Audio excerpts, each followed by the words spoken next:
Shirts तो yes मुझे टे रेडी जाइए टाइम हूँ सका 8टा तो मुझे जेहेतु संडे थिला तो से बाहर की जाऊँगी टे नराज खरा भी नाला बाहर तो टे बुला को बुला भी हो माइंड भी फ्रेश हो तो से चाह पी सारिकी घर को रिटर्न करी और घरे मुझे ब्रेकफास्ट बनई ब्रेड ऑमलेट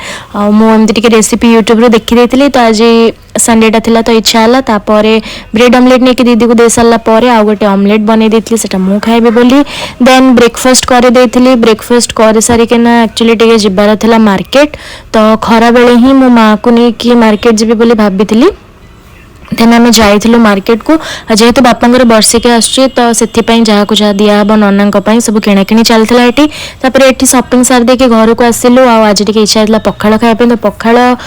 बैगण पोड़ा बैगण कोबी एमती सब चिप्स होता तो ताकू खाईदे रेस्ट नहीं जाते देन इवनिंग रे बाहर को जाइए मोमो और ठंडा पी देती आज वीडियो एमती देखा आउ गोटे वीडियो रे।